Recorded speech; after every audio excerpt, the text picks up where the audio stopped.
Acteur et partenaire de l'économie régionale, la Caisse d'épargne Rhône-Alpes vous présente Lyon Business. La région Auvergne-Rhône-Alpes vous présente Lyon Business.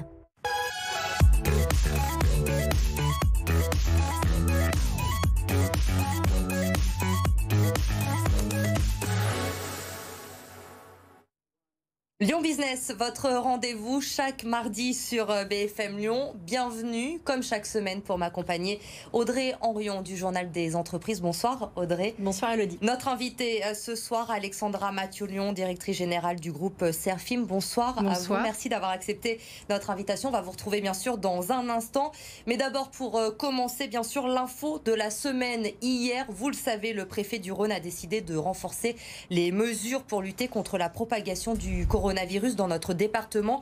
Il a notamment pris la décision de baisser la jauge pour les rassemblements publics. Fini les 5000 personnes. Désormais, la jauge est limitée à 1000 personnes. Une décision qui a forcément des conséquences pour les événements à venir, Audrey. Oui, Polytech est décalé à 2021. La foire de Lyon est annulée. Le CIRA, le Salon international des métiers de bouche, décalé au printemps prochain. Et des interrogations sur d'autres événements. Préventica fin septembre, le forum de la franchise en octobre. Alors, pas de réaction officielle du président de la métropole. Simplement, hier, Bruno Bernard a réagi sur Twitter, craignant des conséquences économiques désastreuses, des conséquences difficiles à mesurer. Olivier Ginon, le patron de G11 qui organise le CIRA, évalue à 150 millions d'euros les retombées économiques du salon sur le territoire. Effectivement, il va y avoir énormément de conséquences ensuite à ces annonces. On passe à présent à l'invité de la semaine, donc Alexandra Mathieu-Lyon.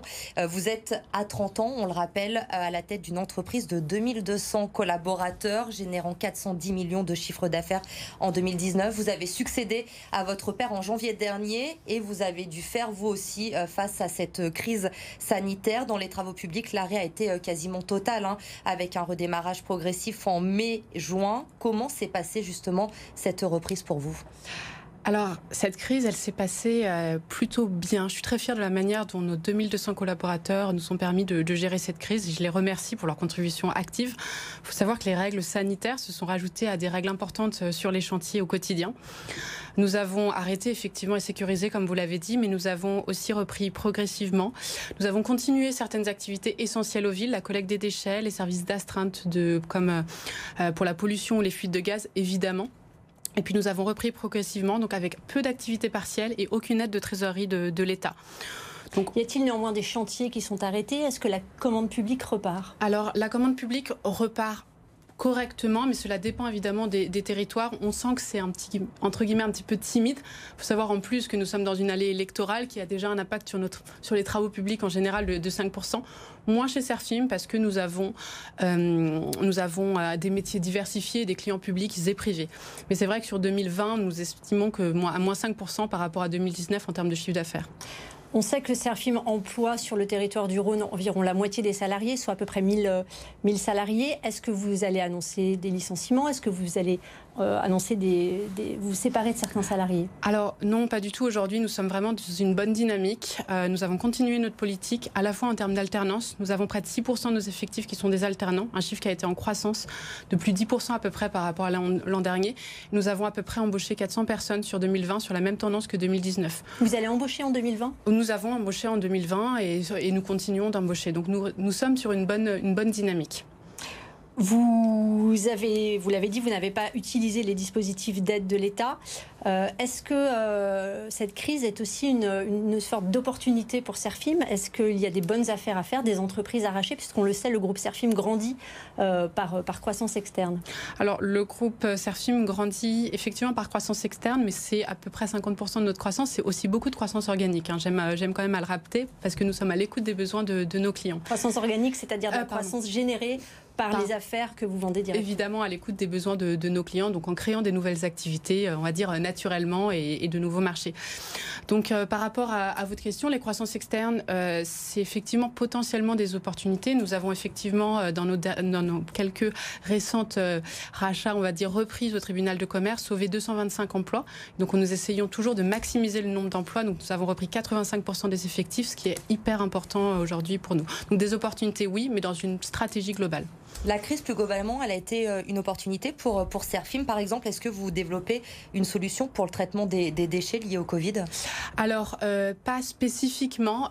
Nous avons effectivement une filière recyclage qui est très importante chez Serfim, à la fois dans les travaux publics, pour le secteur du BTP, le déchet ménager et puis le recyclage du plâtre. Pas spécifiquement, mais nous avons des partenaires. Nous l'avons en fait, pas pour, on va dire, les particuliers, mais nous avons une offre de gestion avec des écobacs pour le secteur des travaux publics. Donc, nous avons une offre donc de gestion pour les PME et ETI de gestion Covid où on ramène à des partenaires. Comment vont les sous-traitants de Serfim? Vous faites travailler énormément de sous-traitants qui représentent environ 1500-2000 salariés.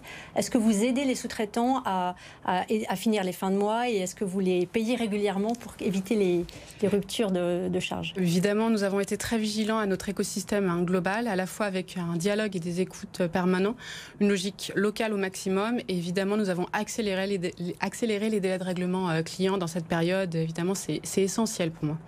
Vous ne comptez pas spécialement sur le plan de relance qui consacre à peu près 3 milliards d'euros au secteur du TP? Alors pour moi, en fait, c'est même plus que ça. Alors on en a besoin, je dois dire. Sur 2020, on est serein, mais c'est vrai que sur 2021-2022, on sent qu'on a besoin de ce plan de relance, clairement. Moi, j'étais ravie de voir cet axe fort sur la transition écologique parce que ça me tient à cœur personnellement, je dois dire, mais aussi parce que c'est une impulsion forte que le groupe a pris depuis de nombreuses années.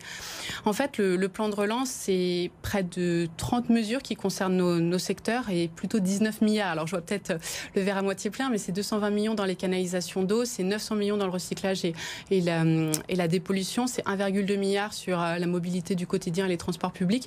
Donc pour moi, il y a de nombreuses opportunités avec la diversité de métiers de Serfim sur les enjeux environnementaux et d'infrastructures pour nous aider à nous relancer. On sait que vous êtes très sensible aux questions environnementales. Quel est votre regard, vous qui installez des infrastructures numériques, quel regard portez-vous sur le potentiel installation de la 5G en France ? Alors pour moi, c'est un sujet effectivement forcément complexe qui va nécessiter pédagogie, on va dire, et transparence. Nous sommes toujours à l'écoute des besoins de nos clients, je vous l'ai dit précédemment, et tournés vers l'innovation. Les réseaux, on le sait, vont arriver à saturation et les applications sont là. Je suis notamment très sensible à nos territoires et nos territoires qui devront avoir une meilleure connectivité. Après, je comprends tout à fait que les élus jouent leur rôle, on va dire, de protection et demandent des études d'impact sanitaire forts. Donc, je pense qu'il faut accélérer sur ces études, mais il faut se dire derrière aussi que la 5G, c'est beaucoup d'autres impacts environnementaux positifs. C'est des villes désengorgées, moins de pollution et peut-être d'autres applications dans la santé ou la mobilité. Une dernière question pour terminer. On va se projeter un petit peu. On l'a dit, vous êtes une jeune chef d'entreprise. Comment vous voyez justement votre entreprise dans 5 ou 10 ans? Comment vous la voyez évoluer? Alors, vous l'avez compris, je suis très sensible à l'impact environnemental de nos activités et de nos pratiques. Donc, cette crise m'a vraiment donné envie d'accélérer tous ces changements et je la vois porter davantage sur les métiers de l'environnement, notamment dans le secteur de l'eau, où nous devrions en fait investir au niveau public 2 à 3 fois plus pour limiter les pertes que nous avons actuellement, qui sont de 20%, c'est assez connu. Sur le plâtre aussi, où nous devrions investir beaucoup plus, nous recyclons au moins 4 fois moins que ce que nous devrions faire. Et pour moi, donc, je vois Serfim comme un acteur majeur des grandes transitions énergétiques, environnementales et numériques, avec des collaborateurs engagés et très solidaires. Merci Alexandra Mathiolou. On va passer, comme chaque semaine avec vous, Audrey, au chiffre de la semaine. Justement, ce chiffre, c'est 600 000. C'est selon la Chambre de commerce d'Auvergne-Rhône-Alpes, le chiffre d'affaires additionnel dont ont bénéficié les entreprises de la région lorsqu'elles décident de travailler à l'international. Audrey, comment ça se caractérise? Alors l'an dernier, dans la région, 1025 entreprises ont été accompagnées par Team France Export. Team France Export, c'est un dispositif public d'accompagnement des entreprises à l'international. Et cet accompagnement leur a permis d'augmenter leur chiffre d'affaires de 600 000 euros en moyenne, ce qui était une véritable bouffée d'air en 2020 et qui devrait l'être peut-être en 2021. Et un dernier mot, un rendez-vous également à vous donner aujourd'hui. Ça va se passer vendredi le 25 septembre du côté du double mixte à Villeurbanne. C'est le MEDEF Lyon-Rhône qui organise son événement annuel, l'Odyssée des entrepreneurs. Vendredi donc du côté du double mixte à Villeurbanne. Demain 17h45 comme chaque mercredi. Votre rendez-vous, c'est votre emploi sur BFM Lyon. Demain on va parler de la reconversion professionnelle avec Dorothée Dorothée Dubois, psychologue du travail à Pôle emploi, et Lydie Catalano, une chef d'entreprise qui était professeure d'art plastique avant, qui a décidé de changer de vie. Elle va nous raconter tout ça demain sur BFM Lyon. Et si vous avez des questions justement concernant la reconversion, n'hésitez pas à nous écrire témoins au pluriel @bfm-lyon.fr. On posera vos questions demain lors de C'est votre emploi à 17h45. Passez une excellente soirée. L'info se poursuit sur BFM Lyon.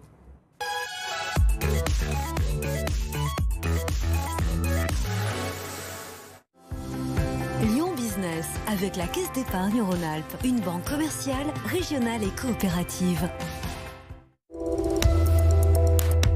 La région Auvergne-Rhône-Alpes vous a présenté Lyon Business.